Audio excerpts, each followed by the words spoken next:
From the Watergate Building in Washington, this is Hotline TV. Now here are Hotline editors Chuck Todd and John Mercurio.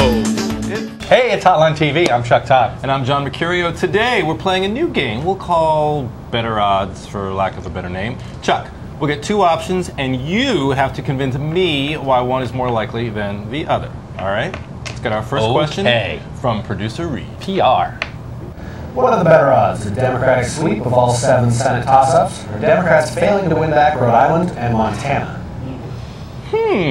This is interesting. Fascinating. I'm going to say I think it's better chance that the Democrats get those 7 seats than the Republicans holding both of the other two, Rhode Island, Montana. But man, I'm not comfortable saying that. I'll like put a penny on that. Right, I'll put a penny and I'll flip it, and I will let you know once I pick up the penny what this the would have odds. been better television 33 seconds ago. What you're saying is you're going to go with Rhode Island and Montana. I'm going with Republicans, with Democrats failing to win back Rhode Island and Montana.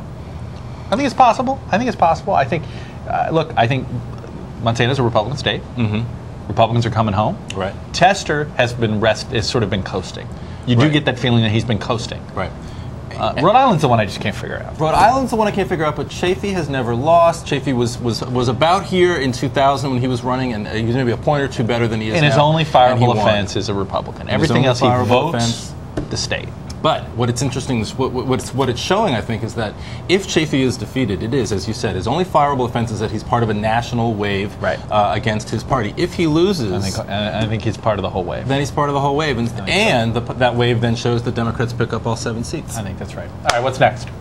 What are the better odds? Democrats winning 3 seats in New York, or Republicans holding on to all 3 swing seats in Connecticut? It's the same sort of issue. I like that. It's a wave versus the sort of individual dynamics going on in the New York races. I think Democrats could win 30 House seats and lose all 3 in Connecticut. I actually believe that. I think those 3 Connecticut seats, we've known about them for 18 months. The Republicans there have done everything they can do to build the best hurricane shutters, make sure all their potted plants are removed from the deck and all that stuff. If you will. And I think they've done a good job of defining it's a choice election in those 3 races, not a referendum. I really believe that. So I actually think that they might be the only 3 Republicans that survive in the Northeast.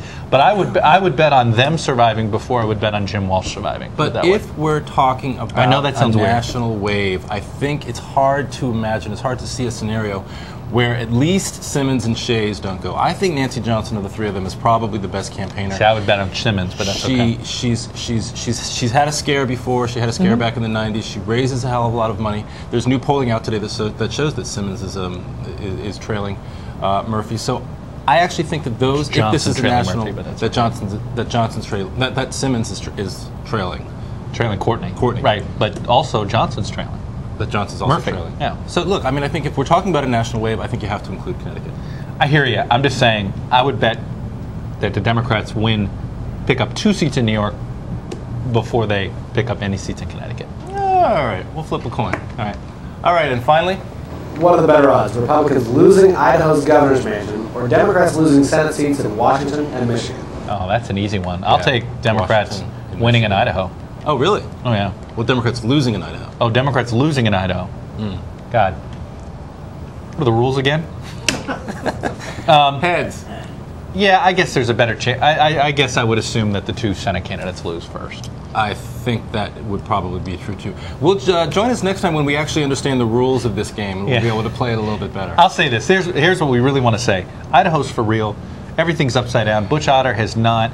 I got some inside info on this. Butch Otter has not run the type of campaign you needed to withstand the late surge that's going against Republicans in Idaho. Let's be honest. The anti-war sentiment The anti-war sentiment actually finally hit Idaho a little bit. This is actually a rack that's hurting.